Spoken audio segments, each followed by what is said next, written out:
Hi hello welcome back to our channel. നമ്മളെല്ലാവരും വീട്ടിൽ gas ഉപയോഗിക്കുന്നവരായിരിക്കും അല്ലേ? പക്ഷേ ഇപ്പം നമ്മൾ ഒരു സിലിണ്ടർ വാങ്ങിച്ചാൽ മാക്സിമം പോയാൽ ഒരു മാസം അല്ലെങ്കിൽ 1.5 മാസമേ നമുക്ക് ഉപയോഗിക്കാനായിട്ട് പറ്റാറുള്ളൂ. പക്ഷേ നിങ്ങൾ ഈ ഒരു വീഡിയോ സ്കിപ്പ് ചെയ്യാണ്ട് കണ്ടു നോക്കൂ. നിങ്ങൾ ഒരു മാസം ഉപയോഗിക്കുന്ന ഗ്യാസ് നിങ്ങൾക്ക് കുറഞ്ഞതൊരു 4 മാസം വരെയെങ്കിലും ഉപയോഗിക്കാനായിട്ട് കഴിയും. അതുപോലെ തന്നെ ചില സമയങ്ങളിൽ നമ്മൾ ബർണർ കത്തിക്കുമ്പോൾ ചുമന്ന കളറിലുള്ള ഫ്ലെയിം വരാറുണ്ടല്ലേ, അതൊക്കെ ഒഴിവാക്കാനായിട്ടും നമ്മൾ ഒരു മാസം യൂസ് ചെയ്യുന്ന ഗ്യാസ് ഒരു 4 മാസം വരെയെങ്കിലും ഉപയോഗിക്കാൻ പറ്റുന്ന കുറേയേറെ കിടിലൻ ടിപ്പുകളാണ് ഇന്നത്തെ ഈ ഒരു വീഡിയോയിലൂടെ ഞാൻ ഷെയർ ചെയ്യുന്നത്.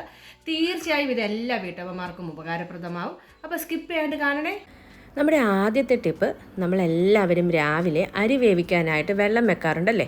മിക്ക ആൾക്കാരും ചെയ്യുന്നത് നമ്മൾ അരി വേവിക്കാനുള്ള കലം നിറച്ച് വെള്ളം വെക്കുകയാണ് ചെയ്യുന്നത്. അപ്പോൾ അത്രയും വെള്ളം തിളയ്ക്കാനായിട്ട് ഒരുപാട് ഗ്യാസ് വേണ്ടി വരും. ഒരിക്കലും അങ്ങനെ ചെയ്യരുത്. എപ്പോഴും നമ്മൾ എടുക്കുന്ന അരി വേവാൻ ആവശ്യമുള്ള വെള്ളം മാത്രമേ എടുക്കാവൂ. അതുപോലെ തന്നെ നമ്മൾ വെള്ളം വെച്ചതിന് ശേഷം ഒരു അടപ്പ് ഉപയോഗിച്ച് അടച്ചതിന് ശേഷമാണ് വെള്ളം ചൂടാക്കാനായിട്ട് വെക്കുക. അരി വേവിക്കുമ്പോൾ അറിഞ്ഞിരിക്കേണ്ട മറ്റൊരു ടിപ്പ്, ഒരു അരമണിക്കൂറെങ്കിലും നമ്മൾ അരി വെള്ളത്തിൽ കുതിർത്തിട്ടതിന് ശേഷം വേവിക്കാനായിട്ട് വെക്കുകയാണെങ്കിലും നമുക്ക് ഗ്യാസ് വളരെ കുറച്ച് മാത്രം ഉപയോഗിച്ചാലും മതി. അതുപോലെ തന്നെ നമ്മൾ അരി വേവിക്കുന്ന കലത്തിന് മുകളിൽ ഒരു പാത്രത്തിൽ കുറച്ച് വെള്ളം ചൂടാകാനായിട്ട് വെക്കുകയാണെങ്കിൽ ഈ അരി തിളച്ച് വരുന്ന സമയം കൊണ്ട് തന്നെ ആ വെള്ളവും ചൂടായിട്ട് കിട്ടും. ഈ വെള്ളം ഒന്നുകിൽ നമുക്ക് കറിയൊക്കെ തയ്യാറാക്കുന്ന സമയത്ത് ഉപയോഗിക്കാം, അതല്ലെങ്കിൽ അരി വെന്ത് വരുമ്പം കുറച്ചുകൂടി വെള്ളം ഒഴിക്കണമെങ്കിൽ ഈ ഒരു വെള്ളം തന്നെ നമുക്ക് ഉപയോഗിക്കാവുന്നതാണ്. മാത്രമല്ല, ഞാൻ ഗ്യാസിൽ അരി വേവിക്കുന്ന സമയത്ത് ചെയ്യുന്നൊരു ടിപ്പാണ്, അരി ഒന്ന് തിളച്ച് കഴിയുമ്പോഴത്തേന് ഗ്യാസ് ഓഫാക്കിയിടും. അപ്പോൾ ഇതുപോലെ നമ്മൾ കുറച്ച് വെള്ളം മുകളിൽ ചൂടാക്കി ഇടുകയാണെങ്കിൽ ആ ഒരു ചൂട് കൊണ്ട് പെട്ടെന്ന് തന്നെ നമ്മുടെ ചോറ് റെഡി ആയിട്ട് കിട്ടും. റൈസ് കുക്കർ ഒന്നും ഇല്ലാത്തവർക്ക് ട്രൈ ചെയ്യാൻ പറ്റുന്ന ഒരു കിടിലൻ ടിപ്പാണ് കേട്ടോ ഇത്. ഇതുപോലെ നമ്മൾ അരി വേവിക്കുന്ന സമയത്ത് മുകളിൽ കുറച്ചൊരു പാത്രത്തിൽ വെള്ളം വെക്കുകയാണെങ്കിൽ പെട്ടെന്ന് തന്നെ നമുക്ക് അരി വെന്ത് കിട്ടും. അതുപോലെ തന്നെ ഒരുപാട് ഗ്യാസും ചിലവാകത്തില്ല. ഇതേപോലെ നമ്മുടെ അരി തിളച്ച് വന്നിട്ടുണ്ട്. മുകളിൽ വെച്ച ആ വെള്ളവും നല്ല പോലെ തന്നെ ചൂടായിട്ട് കിട്ടിയിട്ടുണ്ട്. ഇനിയും നമുക്ക് പല കാര്യങ്ങൾക്കും ഈ തിളപ്പിച്ചെടുത്ത വെള്ളം ഉപയോഗിക്കാവുന്നതാണ്. മിക്ക വീട്ടിലും പല സമയത്തായിരിക്കും നമ്മുടെ വീട്ടിലുള്ളവർ ഉണർന്നു വരുന്നത് രാവിലെ. അപ്പോൾ അവർക്ക് ചൂടോടുകൂടി തന്നെ ഒരു കട്ടൻ ചായയൊക്കെ കുടിക്കണമെന്നുണ്ടെങ്കിൽ ഈ തിളപ്പിച്ചെടുത്ത വെള്ളം നമ്മൾ ഒരു ഫ്ലാസ്കിലാക്കി ഡൈനിങ് ടേബിളിന് മുകളിൽ വെക്കുകയാണെങ്കിൽ അവരവരുടെ ഇഷ്ടത്തിന് അതിലേക്ക് കുറച്ച് തേയിലപ്പൊടിയും പഞ്ചസാരയൊക്കെ ചേർത്ത് കട്ടൻ ചായ രാവിലെ തന്നെ അവർക്ക് ചൂടോടെ തയ്യാറാക്കി കുടിക്കാനായിട്ട് കഴിയും. അതുപോലെ തന്നെ പ്രായമായവരും ചെറിയ കുട്ടികളൊക്കെ വീട്ടിലുണ്ടെങ്കിൽ നമ്മൾ ഇടയ്ക്കിടയ്ക്കൊക്കെ ചൂടുവെള്ളം തയ്യാറാക്കി കൊടുക്കേണ്ടതായിട്ട് വരാറുണ്ടല്ലേ. അപ്പോൾ ഈ ഒരു വെള്ളം നമ്മളിങ്ങനെ ഫ്ലാസ്കിൽ നിറച്ച് വെക്കുകയാണെങ്കിൽ നമുക്ക് ഗ്യാസും ലാഭിക്കാനായിട്ട് പറ്റും. അതുപോലെ തന്നെ നമ്മുടെ സമയവും ലാഭമായിരിക്കും. ഈ ഒരു ടിപ്പ് ഒരുപാട് പേര് ചെയ്യുന്നതായിരിക്കാം. ചെയ്യാത്തവരുണ്ടെങ്കിൽ തീർച്ചയായിട്ടും ഒന്ന് ട്രൈ ചെയ്ത് നോക്കും. ഗ്യാസ് ലാഭിക്കാനുള്ള മറ്റൊരു രീതിയാണ് കോംബോ ആയിട്ട് കുക്ക് ചെയ്തെടുക്കുന്നത്. 1-2 ഐറ്റംസ് ഒരുമിച്ച് കുക്ക് ചെയ്തെടുക്കുകയാണെങ്കിൽ നമുക്ക് സമയവും ലാഭിക്കാനായിട്ട് പറ്റും, ഒപ്പം തന്നെ നമ്മുടെ ഗ്യാസും ലാഭമാണ്. ഇന്ന് ഞാൻ ബ്രേക്ക്ഫാസ്റ്റിന് മുട്ടക്കറിയും അതുപോലെ തന്നെ ഉച്ചക്കലത്തേക്ക് വേണ്ടിയിട്ട് ചെറുപയർ കറിയുമാണ് തയ്യാറാക്കിയെടുക്കുന്നത്. ഞാൻ ഇത് രണ്ടും കൂടെ ഒരുമിച്ചാണ് കുക്കറിലിട്ട് വേവിച്ചെടുക്കാനായിട്ട് പോകുന്നത്. അതുപോലെ തന്നെ പയർ വർഗ്ഗത്തിൽപ്പെട്ട ഈ ചെറുപയർ, വൻപയർ, കടലയൊക്കെ നമ്മൾ രാത്രിയിൽ തന്നെ കുതിരാനായിട്ട് ഇടുകയാണെങ്കിൽ രാവിലെ നമുക്ക് വളരെ എളുപ്പത്തിൽ ഇത് വേവിച്ചെടുക്കാനായിട്ട് കഴിയും. ഒപ്പം തന്നെ നമ്മുടെ ഗ്യാസും ലാഭിക്കാനായിട്ട് പറ്റും. ചെറുപയറും മുട്ടയും കൂടെ ഞാൻ ഒരുമിച്ച് വേവിച്ചെടുക്കുന്നത്, ആദ്യം ചെറുപയർ കുക്കറിലേക്ക് ഇട്ടിട്ട് അത് വേവാൻ ആവശ്യത്തിനുള്ള വെള്ളം ഒഴിച്ചു കൊടുത്തിട്ടുണ്ട്. പിന്നീട് ഞാനൊരു ചെറിയ പാത്രത്തിൽ മുട്ട ഇട്ട് കൊടുത്തിട്ട് അത് വേവാനുള്ള വെള്ളം കൂടി അതിലേക്ക് ഒഴിച്ച് ആ പാത്രം നല്ലതുപോലെ ക്ലോസ് ചെയ്തതിന് ശേഷം കുക്കറിലേക്ക് വെച്ച് കൊടുത്തിട്ടുണ്ട്. ഇനി നമ്മളിത് ഗ്യാസിൽ വെച്ച് വേവിച്ചെടുക്കുമ്പം ഒറ്റ ട്രിപ്പിൽ തന്നെ നമ്മുടെ പയറും വെന്ത് കിട്ടും, അതുപോലെ തന്നെ നമ്മുടെ മുട്ടയും വെന്ത് കിട്ടും. ഈ ഒരു കോംബോ രീതിയിൽ മുട്ടയും നേന്ത്രപ്പഴവും ഉരുളൻകിഴങ്ങും ഒക്കെ തന്നെ നമുക്ക് പുഴുങ്ങിയെടുക്കാനായിട്ട് കഴിയും. ഇത് നോക്കിയാൽ നമ്മുടെ പയർ നല്ലതുപോലെ ഇവിടെ വെന്ത് വന്നിട്ടുണ്ട്. ഇനി ഞാൻ ആ പാത്രം കൂടി ഒന്ന് തുറന്ന് കാണിച്ചു തരാം, മുട്ട വെന്ത് കിട്ടിയിരിക്കുന്നത് കൂടി. ഈ ഒരു കോംബോ രീതി ഇതുവരെയും ട്രൈ ചെയ്യാത്തവരാണെങ്കിൽ തീർച്ചയായും ഒന്ന് ചെയ്ത് നോക്കിയിട്ട് നിങ്ങളുടെ ഫീഡ്ബാക്ക് അറിയിക്കാനായിട്ട് മറക്കരുതേ. മാത്രമല്ല, ഞാൻ ഇന്ന് ഷെയർ ചെയ്തിട്ടുള്ള ഗ്യാസ് സേവ് ചെയ്യുന്ന ടിപ്പിൽ ഏറ്റവും ഇഷ്ടപ്പെട്ട ടിപ്പ് ഏതാണെന്ന് കൂടി പറയാൻ മറക്കരുത്. ചിലപ്പോൾ നിങ്ങൾ ഇതിലും കൂടുതലായിട്ടുള്ള കാര്യങ്ങൾ ചെയ്യുന്നുണ്ടാവാം. അങ്ങനെയുള്ളവർ അതുകൂടി ഷെയർ ചെയ്യണേ. അപ്പോൾ നമുക്ക് അടുത്ത വീഡിയോയിൽ അത്തരത്തിലുള്ള ടിപ്പുകൾ ഉൾപ്പെടുത്താനായിട്ട് കഴിയും.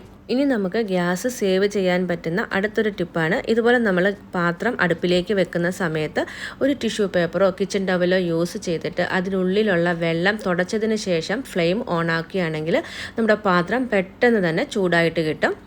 അടുത്ത ടിപ്പ്, നമ്മൾ ചപ്പാത്തിയും ദോശയൊക്കെ ചുടുന്ന സമയത്ത് അവസാനത്തെ ചപ്പാത്തി ചുടുന്നതിന് മുമ്പ് നമുക്ക് ഫ്ലെയിം ഓഫാക്കാം. അങ്ങനെ ചെയ്യുകയാണെങ്കിൽ നമുക്ക് ആ ചട്ടിയുടെ ചൂടിൽ തന്നെ ലാസ്റ്റിലുള്ള ചപ്പാത്തി ആയാലും ദോശ ആയാലും ചൂടാക്കിയെടുക്കാനായിട്ട് കഴിയും. ഒപ്പം നമുക്ക് ഗ്യാസും സേവ് ചെയ്യാനായിട്ട് കഴിയും. ഇനി നമ്മുടെ ഗ്യാസ് നഷ്ടപ്പെടുന്ന മെയിൻ ആയിട്ടുള്ളൊരു കാരണമാണ് ഇതുപോലെ ചുമന്ന കളറിൽ ഫ്ലെയിം വരുന്നത്. അങ്ങനെയാണെങ്കിൽ ഒരുപാട് ഗ്യാസ് നഷ്ടമാകുന്നു എന്നാണ് അതിനർത്ഥം. അങ്ങനെയുള്ള സന്ദർഭങ്ങളിൽ നമ്മൾ ബർണർ നല്ല പോലെ ഒന്ന് ക്ലീൻ ചെയ്തെടുക്കണം. ബർണറിൻ്റെ ഹോളിനുള്ളിൽ പല സാധനങ്ങളും വന്ന് അടിഞ്ഞിട്ടാണ് ഇതുപോലെ ചുമന്ന കളറിൽ തീ പുറത്തേക്ക് വരുന്നത്. അങ്ങനെ വരാണ്ടിരിക്കാനായിട്ട് മാസത്തിൽ ഒരു പ്രാവശ്യമെങ്കിലും നമ്മൾ ബർണർ നല്ല പോലെ ഒന്ന് ക്ലീൻ ചെയ്തെടുക്കണം. ഇതിപ്പോൾ നിങ്ങൾക്ക് കാണുമ്പം തന്നെ മനസ്സിലാവും എന്തുമാത്രം ഡസ്റ്റാണ് എൻ്റെ ബർണറിലെല്ലാം ഇരിക്കുന്നതെന്നുള്ളത്.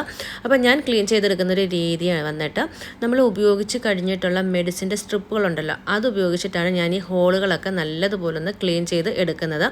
അത് എങ്ങനെയാണെന്ന് ഞാനൊന്ന് കാണിച്ചു തരാം. പല ആളുകളും ബർണർ ക്ലീൻ ചെയ്യാനായിട്ട് ടൂത്ത് പിക്കൊക്കെ യൂസ് ചെയ്യാറുണ്ട്.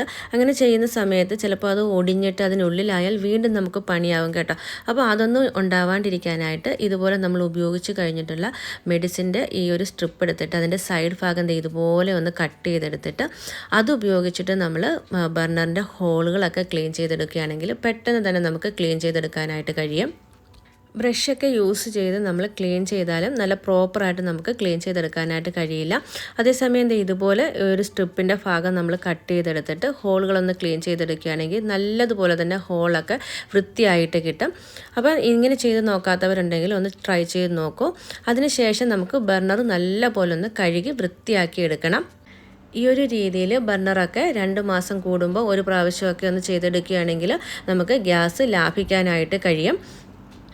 ഇപ്പം ഞാൻ ബർണറിൻ്റെ ഹോൾസൊക്കെ നല്ലതുപോലെ ക്ലീൻ ചെയ്തെടുത്തിട്ടുണ്ട്. ഇനി നമുക്ക് ബർണർ ഒന്ന് കഴുകി വൃത്തിയാക്കി എടുക്കണം. അതിനായിട്ട് ഞാൻ ചെയ്യുന്നത് ഒരു പാത്രം വെച്ചിട്ടുണ്ട്. നമ്മൾ ഉപയോഗിക്കാത്തൊരു പാത്രമാണ് കേട്ടോ ഇതിനായിട്ട് എടുക്കുന്നത്. അതിൽ കുറച്ച് വെള്ളം എടുത്തിട്ടുണ്ട്. വെള്ളം ഒന്ന് ചൂടായിട്ട് വരുമ്പോൾ നമുക്ക് അതിലേക്ക് 1 ടേബിൾ സ്പൂണോളം ഹാർപ്പിക്ക് ഒഴിച്ചു കൊടുക്കാം. അതിനുശേഷം നമ്മൾ കഴുകി വൃത്തിയാക്കാനുള്ള ബർണറുകൾ അതിലേക്ക് ഇട്ടിട്ട് ഒന്ന് തിളപ്പിച്ചെടുത്താൽ മാത്രം മതി.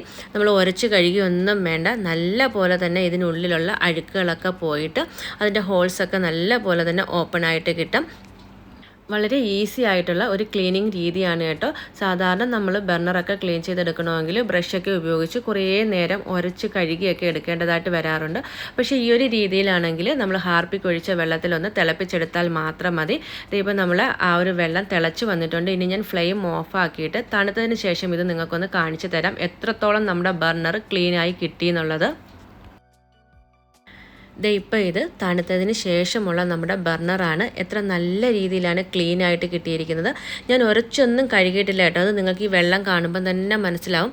അത്ര ഈസി ആയിട്ടാണ് നമ്മൾ ബർണർ ക്ലീൻ ചെയ്തെടുത്തിരിക്കുന്നത്. വേണമെങ്കിൽ നമുക്കിത് തുടച്ചതിന് ശേഷം ഇങ്ങനെ തന്നെ ഉപയോഗിക്കാം. പക്ഷേ ഞാൻ ഒന്നുകൂടി ഒന്ന് നല്ല രീതിയിൽ ബ്രഷ് ഉപയോഗിച്ചിട്ടൊക്കെ ഒന്ന് ക്ലീൻ ചെയ്തെടുക്കുന്നുണ്ട് കേട്ടോ. അപ്പോൾ ഇത്രയൊക്കെയാണ് കേട്ടോ ഞാൻ ഡെയിലി ഗ്യാസ് സേവ് ചെയ്യാനായിട്ട് ചെയ്യാറുള്ള ടിപ്പുകൾ. ചിലപ്പോൾ നിങ്ങൾ ഇതിലേറെ ടിപ്പുകളൊക്കെ അറിയാവുന്നവരായിരിക്കാം. അങ്ങനെയാണെങ്കിൽ തീർച്ചയായിട്ടും അത് ഷെയർ ചെയ്യാനായിട്ട് മറക്കരുതേ. അപ്പോൾ ഇന്നത്തെ നമ്മുടെ ഈ ഒരു കുഞ്ഞു വീഡിയോ വളരെ യൂസ്ഫുൾ ആയിരിക്കും എല്ലാവർക്കുമെന്ന് ഞാൻ കരുതുന്നു. അങ്ങനെയാണെങ്കിൽ നിങ്ങൾ ഫ്രണ്ട്സിനും ഫാമിലിക്കും ഒക്കെ ഒന്ന് ഷെയർ ചെയ്ത് കൊടുക്കണം. ഒപ്പം തന്നെ നമ്മുടെ ചാനൽ ആദ്യമായിട്ട് കാണുന്നവരാണെങ്കിൽ ഒന്ന് സപ്പോർട്ട് ചെയ്യാനായിട്ട് മറക്കരുത്. അതിനായിട്ട് ഒന്ന് സബ്സ്ക്രൈബ് ചെയ്യാനും സബ്സ്ക്രൈബ് ചെയ്യുന്ന ടൈമിൽ നമ്മുടെ ആ ബെല്ലൈക്കൻ എനേബിൾ ചെയ്യാനും മറക്കില്ലല്ലോ. അതുപോലെ തന്നെ ഈ ഹാർപ്പിക്കിട്ട് തിളപ്പിച്ച വെള്ളം വെറുതെ കളയേണ്ട ആവശ്യമില്ല കേട്ടോ. നമുക്ക് ബാത്റൂം ക്ലീൻ ചെയ്യാനായിട്ട് ഈ ഒരു വെള്ളം ഉപയോഗിക്കാവുന്നതാണ്. ഇനി നമുക്ക് ഈ ബർണറൊക്കെ നല്ലതുപോലെ തുടച്ചതിന് ശേഷം മാത്രമേ ഉപയോഗിക്കാവൂ കേട്ടോ. അപ്പം വീണ്ടും നമുക്ക് ഇതുപോലെ വളരെ യൂസ്ഫുൾ ആയിട്ടുള്ള കിടിലൻ വീഡിയോയിൽ കാണാം. അതുവരേക്കും ടേക്ക് കെയർ. Bye bye.